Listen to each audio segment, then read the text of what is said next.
ممكن توسع المرايه يا استاذ؟ خطر؟ لا والله احنا نقعد براحتنا في اي حته. مناخيره كانت والله بقى اللي احنا عايزينه ولا بنعمله. كان عايز يقول لي اللي احنا عايزينه بنعمله، ما فيش حد له عندنا حاجه ولا ايه. خش على الشنطه بقى، خدها عشان اعجب. احرس يا ابن الصيعه، كان نفسي اعاقبه والله.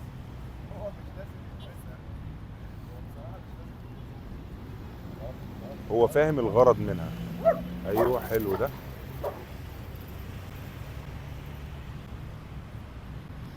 جود بوي. الله اكبر عليك، ما شاء الله يا خطر، ما شاء الله ما شاء الله ما شاء الله، حلو قوي. السلام عليكم ورحمه الله وبركاته، اخواتي وحبايبي، اخباركم يا رب تكونوا بخير. النهارده انا جاي لكم معايا خطر، هنوريكم شويه شغل من اللي هو اتعلمه. خطر كلب مميز وتعلم شغل كتير من الطعم المتقدمه والحراسه المتقدمه. لو اول مره تشوفني، انا كابتن اسلام القاضي، متخصص في تدريب الكلاب، بقالي اكتر من 24 سنه. كل الانواع اللي تتخيلها في تدريب الكلاب الحمد لله عندنا خبره فيها وعملناها. لو مهتم ان يكون في علاقه قويه بينك وبين كلبك، وتفهم سلوكيات كلبك، وتخلق لغه بينك وبينه اكتر، وتعيشوا مع بعض اكتر مبسوطين، يبقى لازم تتابعنا. الفيديو ده هنعلمكم فيه يعني ايه طاعه متقدمه، ويعني ايه حراسه متقدمه، يعني ايه كلب متعلم وفاهم، ويعني ايه كلب مش متعلم وما يعرفش حاجه. وكمان عايز اوصل للناس مفهوم ان كلب الحراسه هو مش كلب خطر، هو مش كلب مؤذي، هو مش كلب بيعض من نفسه او بيمشي يهجم على اي حد من نفسه او بمزاجه. بالعكس، هنشوف النهارده سيناريوهات كتير خطر متعلمها.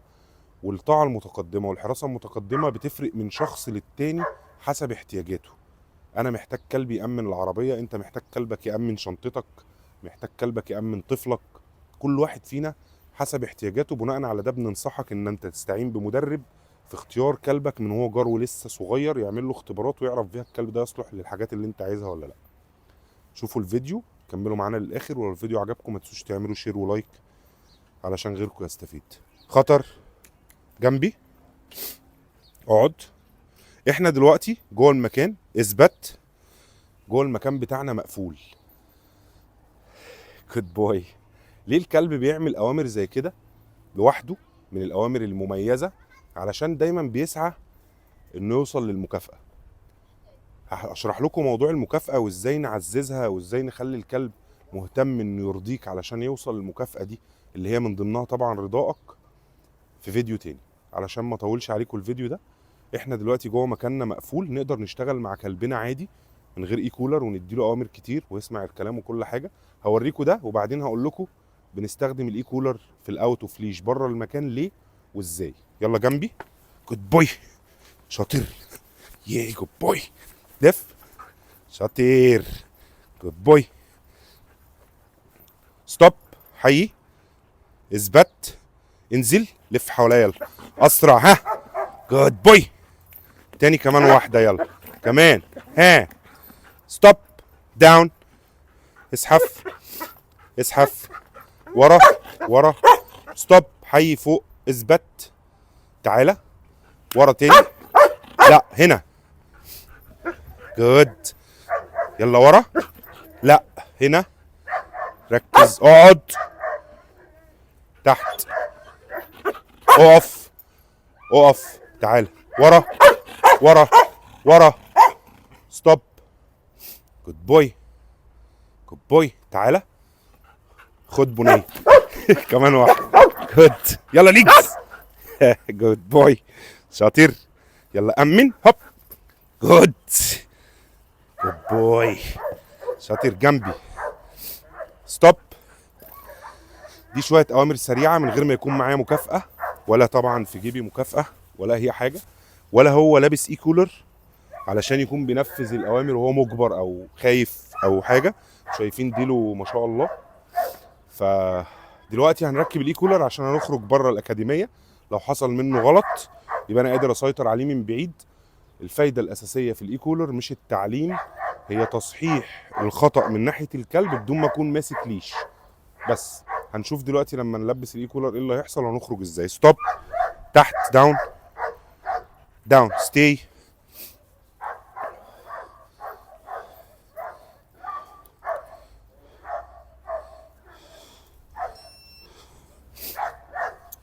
جود بوي. جنبي.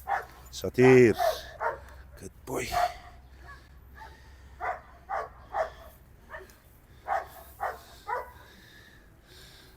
بوي.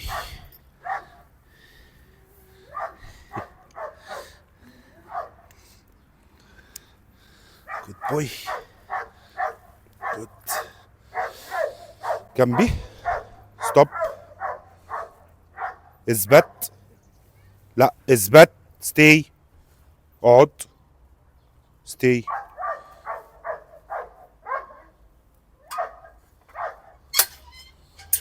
يلا جنبي. جود. جنبي. شاطر. جود بوي. جود بوي. هوريكم في الفيديو هنا ليه كولر في ايدي، انا ماسك الريموت من فوق، يعني انا بستخدموش والشاشه مطفيه، المصور ماشي ورانا علشان اوريكم ان التدريب عاده والتصحيح كمان عاده. يعني هو لما يغلط هستخدم معاه الكوريكشن اللفظي اللي هو امر المنع بدون ما ادوس على الاي كولر، لكن لازم يكون الاي كولر موجود احتياطي علشان لو حصل اي خطأ وهو ما استجابش. في النهايه ده حيوان، ما ينفعش ان احنا نقول ان مفيش احتماليه للخطأ. يعني ميزه التدريب الكتير والتكرار الكتير والسيطره الاوت اوف ليش باي كولر زي ده هي تقليل نسبه الخطأ. طبعا هو حاسس بالمصور جاي ورانا، كل شويه بيبص يأمن. انا قلت له جنبي مره واحده، ما كررتش الامر تاني.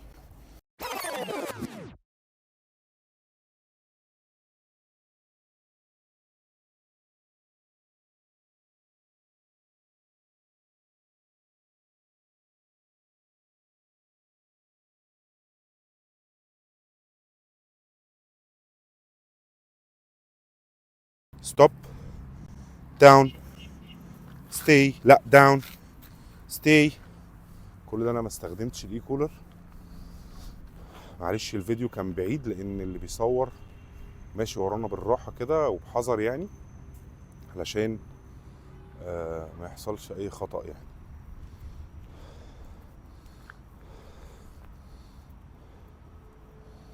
هنوقف الفيديو ثواني على ما نجيب المعدات بتاعتنا نحطها في العربيه ونركب مع خطر العربيه ونروح المكان اللي احنا رايحينه، وبعدين نبدأ الفيديو تاني.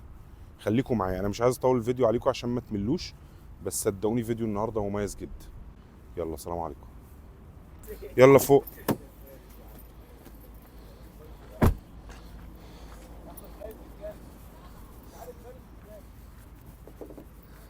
عايزين انت ما بتجيش عند الاكاديميه هناك تقعد تنكشوا. بصوا خطر قاعد فين، واكتر اتنين بيكرههم في حياته. كابتن احمد اهو، كابتن محمود وراه اهو. شاور يا كابتن محمود. السلام عليكم. مش عارف اشاور قوي. انا مش عارف اصلا التليفون مظبوط ولا لا، بس بيتهيألي كده انتوا شايفين الموضوع يعني. ممكن توسع المرايه يا استاذ. خطر؟ لا والله احنا نقعد براحتنا في اي حته. مناخيره كانت والله بقى اللي احنا عايزينه ولا بنعمله. كان عايز يقول لي اللي احنا عايزينه بنعمله، ما فيش حد له عندنا حاجه ولا ايه يا صح. تتوره؟ في بوسه. نعم يا سيدي. بوسه مش دعوه بحد. ليه؟ عادي بوسه. عادي. جود بوي. ما بلاش انت. مش حاجه. جود. بلاش انت، ده بقه كان عند ودني من شويه. تعال جنبي. ستوب. جود بوي. اقعد. اثبت. مازل. جود. شاطر. جود بوي.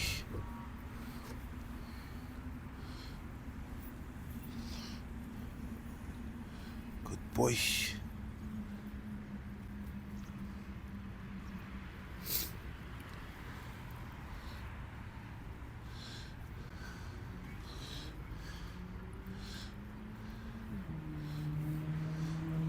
شاطر. جود بوي. جنبي.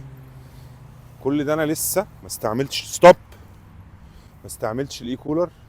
خطر كمان كان عنده مشكله من المشاكل الكبيره قوي اللي كانت عنده، ان هو بيهجم على اي كلب، عدواني جدا مع الكلاب، طبعا بالذات الكلاب البلدي. يعني احنا دلوقتي بقينا في نص الشارع، لما نيجي نعدي المفروض نأمن نبص يمين وشمال عشان كلبنا لو غلط سبق شويه رجع شويه. انا ضد الاوت اوف ليش. عايز تشتغل بكلبك اوت اوف ليش لازم كلبك يتعلم من وهو صغير.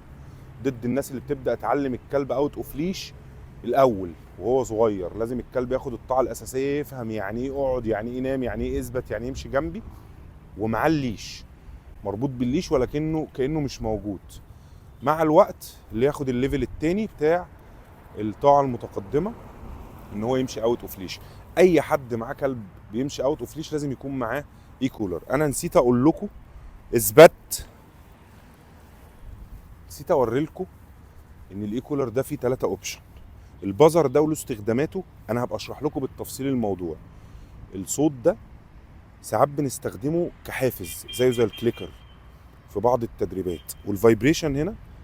وتالت حاجه هي التشوك او الكهرباء. طبعا مش كهرباء قويه زي الكهرباء بتاعتنا، يعني حاجه كده زي الولاعه بس. طب بنستخدم الفايبريشن او تعالى عليها شويه عشان الطريق. بنشتغل بالفايبريشن او التشوك ازاي؟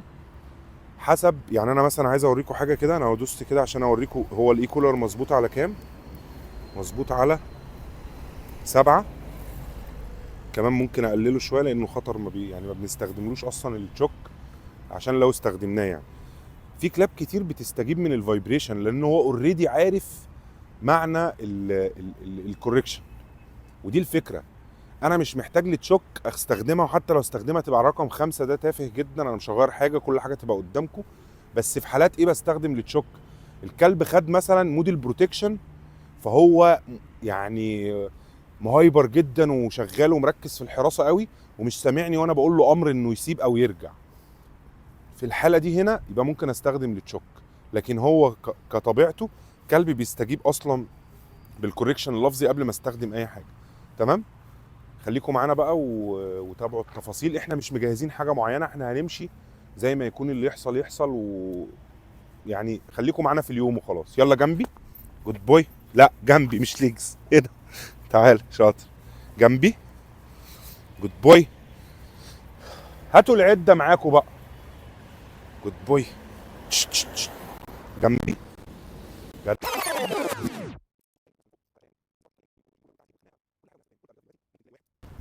ستوب. ست. معاه سكينه بيقطع بيها اكل يقدمه للفقراء. جنبي. واحد تاني معاه سكينه بيقف بيها يأذي ناس في الشارع. فكل حاجه ليها استخداماتها. استخدمتها صح في الخير هتاخد حسنات وثواب على انك بتستخدمها صح.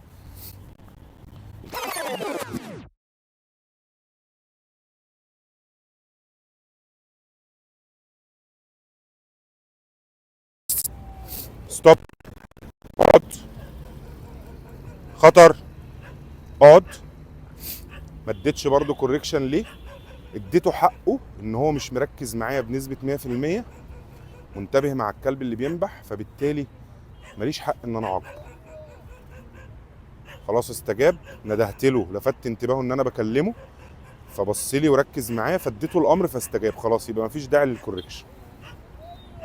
اما الكوريكشن بنعمله في حاله العند او تعمد الكلب رفض الامر اللي احنا بنقوله. كنا خلينا العربيه جنبنا هنا احسن، هنا في اي حته، بدل ما انت يعني جبت كل العده دي زي ما انت يا حود عادي. طبعا عربيات رايحه جايه، ناس رايحه جايه. هات الكلب طبعا، احنا ملناش علاقه بيها. احنا واقفين برضه. انا مش عارف الاماكن دي اول مره اجي عندهم بكلب، مش عارف الناس استجابتها هتكون للموضوع ايه او شايفاه ازاي. بس حبيبي ربنا يحفظك، ده شرف ليا والله. ربنا يكرمك يا رب. تسلم حبيبي يا باشا، الله يخليك. ربنا يبارك فيكم يا رب. كل الناس اللي متابعاني اخواتي وعلى راسي.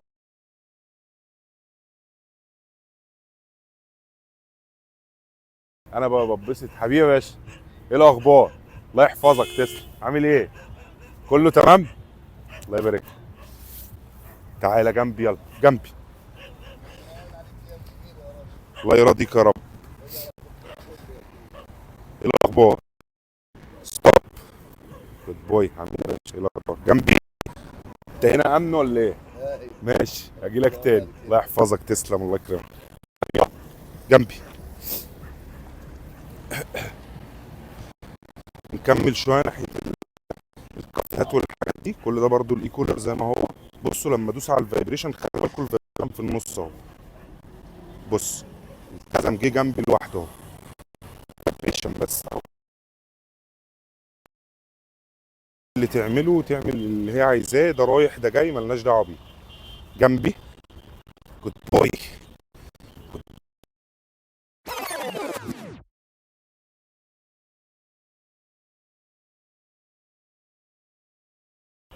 على الفايبريشن، صباعي في النص على الزرار الكبير اهو. طبعا كل زرار من دول له ملمس وله حجم معين عشان ما تغلطش وتدوس غلط تدي تشوك بدل الفايبريشن والى اخره. الموضوع جميل. خطر متوتر شويه، كم الزحمه ده اول مره نعمله معاه. كنت بقول لكم كل السيناريوهات اللي هو هيعملها هنا، واوريدي عاملها جوه الاكاديميه وعاملها كمان في النادي بره الاكاديميه، يعتبر مكان غريب عليه برضو. هنا الوضع اصعب شويتين ثلاثه عشان العربيات والناس اللي رايحه جايه والاصوات، وواحد ماشي في العربيه النقل من شويه قاعد يندهله. طبعا مش كل الاصوات هتبقى مسموعه ليكم علشان المايك والنويز كانسليشن، بس انا مستني كابتن احمد يجي. هنجرب نعمل سيناريو حراسه كده معاه. احنا هنا جنب محل اسمه جامبو، مطعم وكافيه اعتقد يعني.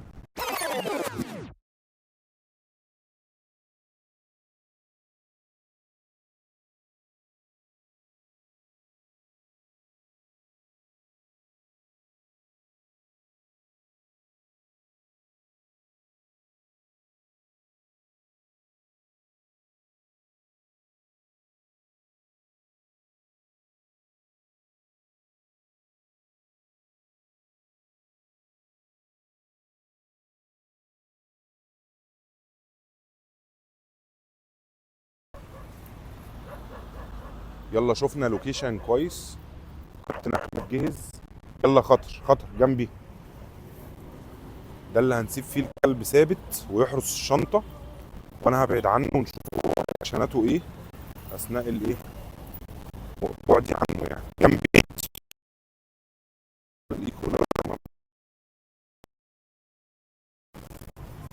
هنا مثلا، يعني قلنا اللوكيشن ده بعيد عن الناس عشان ما نضايقش حد بره. ستوب، داون، ستي داون، داون، عشان مش عايزين نضايق حد.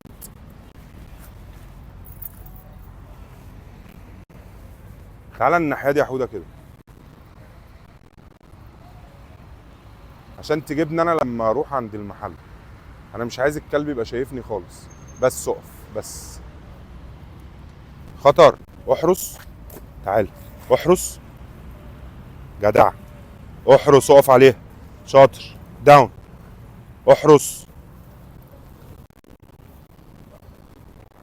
عايزك تركز ان هو يحذرك ترجع، يحذرك ترجع، مش عايزك تخش على طول، مش عايزه يخبط كتير ويتعب يعني. خايف من هنا كده كده سامعني، مش عايز ابعد قوي. السلام عليكم. هيحصل قلق. لا لا تخافش، هنشوفه.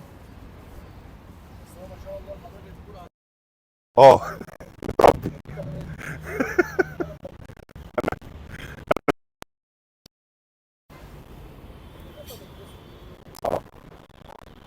ما شاء الله ما شاء الله. هو مش شايف الكاميرا ولا لا؟ احاول اخلي المصور يبني. اه محمود، عايز ابقى باين في الكاميرا.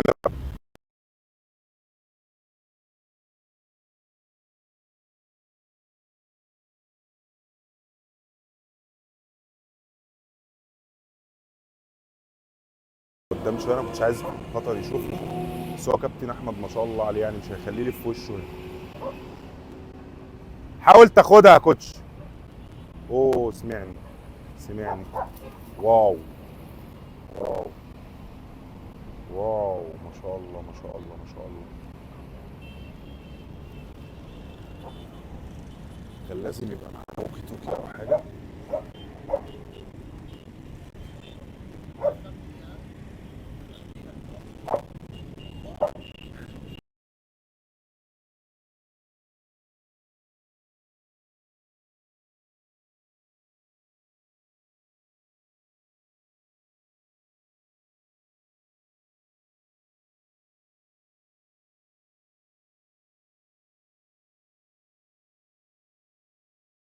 هو لما شافني اتشتت ما بقاش عارف يجي لي ولا يقدر عليه.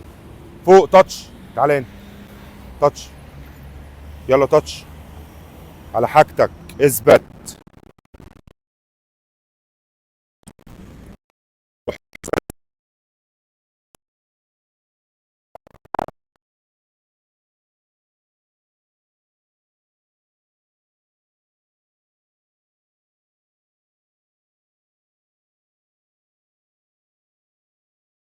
على حاجتك.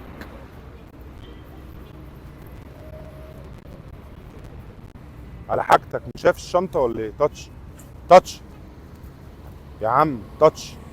هنا هنا. الغلطات دي طبيعية.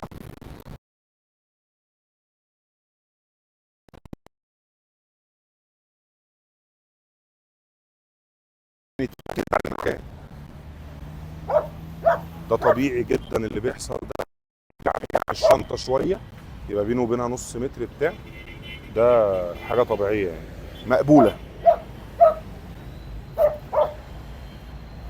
كمان هو المفروض زي ما شفته في اول مره، لما خليك في اتجاه واحد عشان ما يقعدش يلف بعيد عن الشنطه، عشان الشنطه باظت اصلا. لا، هو جه ناحيتها. تاتش.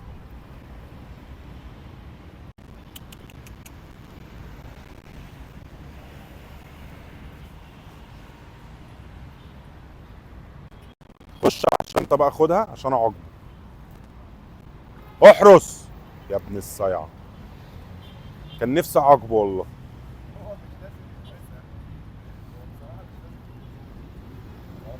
هو فاهم الغرض منها. ايوه حلو ده.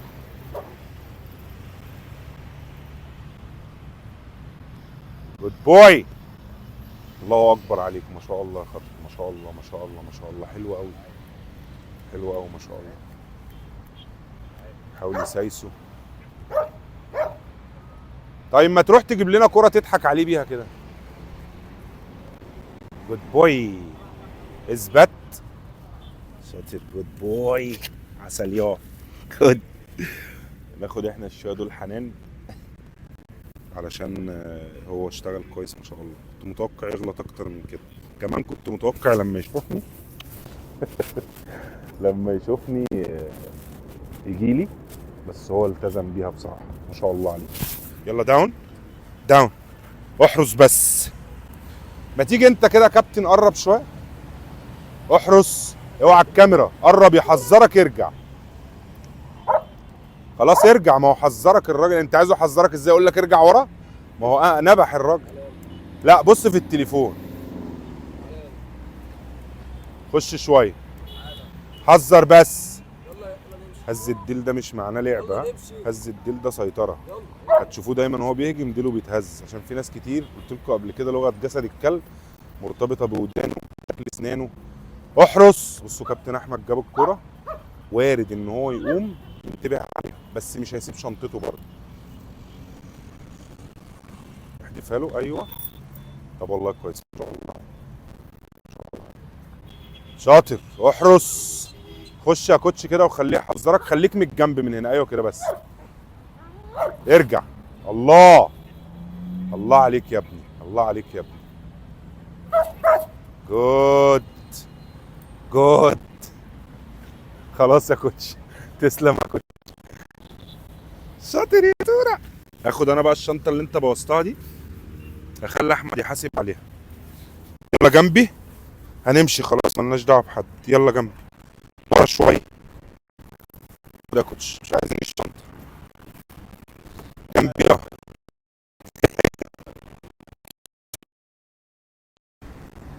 يلا لف. حاول ارجع تاني تاني تاني. جنبي.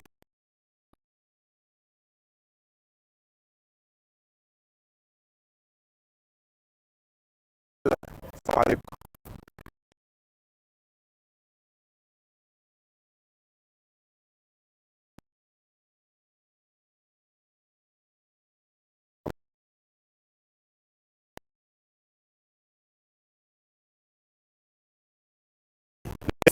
ركز معايا. ستوب. تعالى يا كابتن احمد، سلم عليا كده. اثبت.